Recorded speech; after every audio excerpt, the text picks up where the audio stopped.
Sunita single अपने channel एस्ट्रोलिंक में आपका हार्दिक स्वागत करती हूँ। दोस्तों, आज हम बात करेंगे कुंडली में बनने वाले विष दोष के बारे में। कुंडली में विष दोष कैसे बनता है, इसका निवारण कैसे किया जाता है, हमारी कुंडली पर विष दोष का क्या प्रभाव होता है, किन किन परिस्थितियों में विष दोष घातक सिद्ध होता है, और अगर हमारी कुंडली में विष दोष बना हुआ है तो हम उनको किन किन उपायों से दूर कर सकते हैं, आज हम इस बारे में चर्चा करेंगे। दोस्तों, अगर कुंडली के किसी भी भाव में, मान लीजिए इस भाव में अगर चंद्रमा बैठा हुआ है, दोस्तों अगर कुंडली के किसी भी भाव में चंद्रमा बैठ जाता है तो वो हमारी राशि होती है। अगर चंद्रमा के साथ शनि बैठ जाता है तो व्यक्ति को शनि की 7.5 लग जाती है। ऐसे में 7.5 साल तक हमारे जीवन पर शनि का प्रभाव होता है। लेकिन अगर चंद्रमा और शनि से विष दोष बन जाता है तो ऐसे में जीवन भर व्यक्ति शारीरिक व मानसिक पीड़ा से ग्रस्त रहता है। समय समय पर उसे अपमान का सामना करना पड़ता है, समय समय पर उसको मुसीबतों का सामना करना पड़ता है। दोस्तों, अगर कुंडली के, मान लीजिए कि ये हमारी कुंडली का चौथा भाव है और चौथा भाव हमारे परिवार का होता है और हमारे सुखों का होता है। मान लीजिए अगर चौथे भाव में चंद्रमा और शनि की युक्ति हो जाए तो ऐसे में व्यक्ति का पारिवारिक जीवन तबाह हो जाता है, पारिवारिक जीवन नष्ट हो जाता है।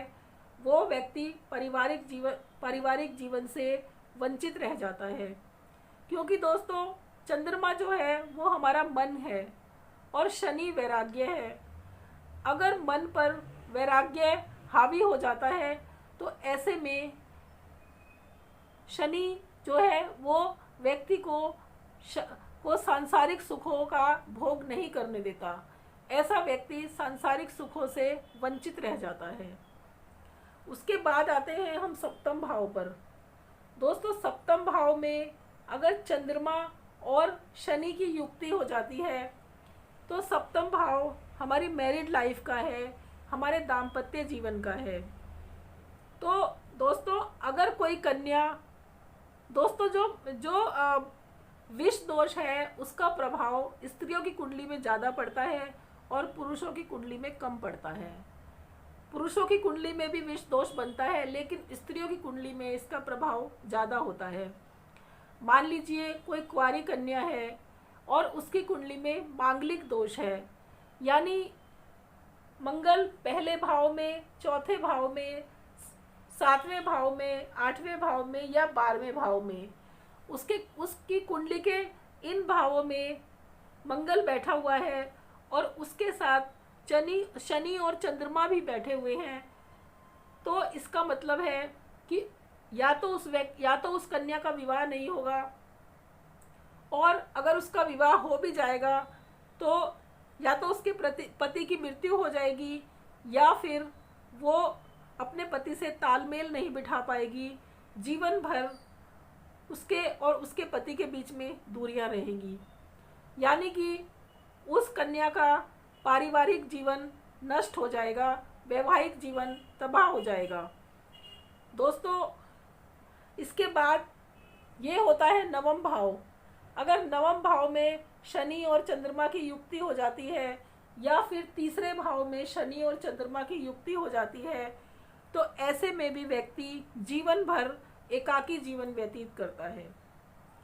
दोस्तों, इसके साथ साथ हमें ये भी देखना होता है कि हमारी कुंडली में जो विष दोष बन रहा है वो कितना % है, क्योंकि परसेंटेज के हिसाब से हमें पता लगता है कि वो हमारी कुंडली में कितना प्रभाव देगा। दोस्तों, मान लीजिए कि चंद्रमा हमारा 1 डिग्री का है और शनि 10 डिग्री का है, तो चंद्रमा और शनि के बीच में 9 डिग्री का फर्क है।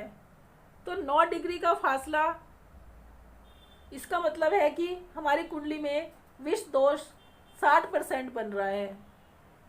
लेकिन अगर चंद्रमा 1 डिग्री का है और शनि 5 डिग्री का है, 6 डिग्री का है, 7 डिग्री का है, तो ऐसे में दोनों के बीच की दूरी बहुत कम है। तो जितना डिफरेंस कम होगा उतना कुंडली पर प्रभाव ज़्यादा होगा, और जितना डिफरेंस ज़्यादा होगा उतना ही हमारी कुंडली पर प्रभाव कम होगा।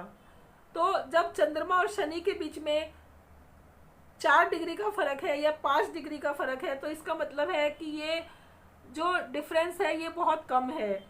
तो ऐसे में 90% हमारी कुंडली पर इसका प्रभाव होगा। तो अगर 90% हमारी कुंडली पर विष दोष का प्रभाव होता है, तो इसका मतलब है कि ऐसा व्यक्ति जीवन भर शारीरिक और मानसिक पीड़ा से ग्रस्त रहेगा, वो सांसारिक सुख नहीं भोग पाएगा, और ऐसा व्यक्ति एकाकी जीवन व्यतीत करेगा, समय समय पर अपमान का सामना करना पड़ेगा। दोस्तों, अगर आपको कुंडली देखना नहीं आता, लेकिन अगर आपके पास कुंडली है, तो आप अपनी कुंडली में आसानी से देख सकते हैं कि विष दोष कैसे बनता है।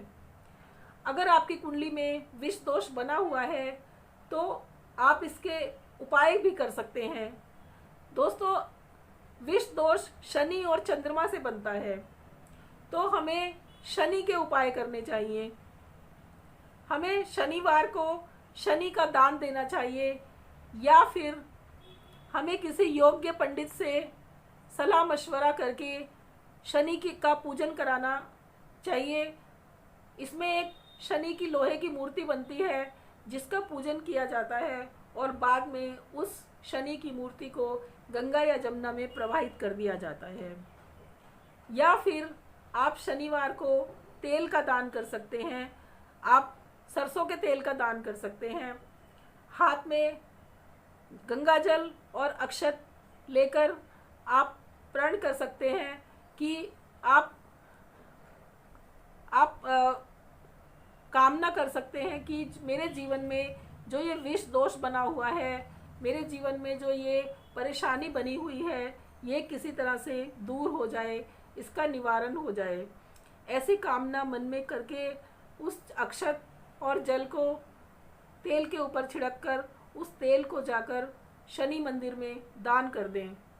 ऐसा करने से आपके जीवन में जो शनि देव की वजह से परेशानियां आई हैं, दुख आए हैं, तकलीफ़ आए हैं, धीरे धीरे वो दूर होने लगेंगे और आप एक सामान्य जीवन जी सकेंगे। दोस्तों, आज की ये वीडियो मैं यहीं ख़त्म करती हूँ। अगर आपको ये वीडियो अच्छी लगी हो तो इसे लाइक कीजिए, सब्सक्राइब कीजिए और शेयर कीजिए। धन्यवाद।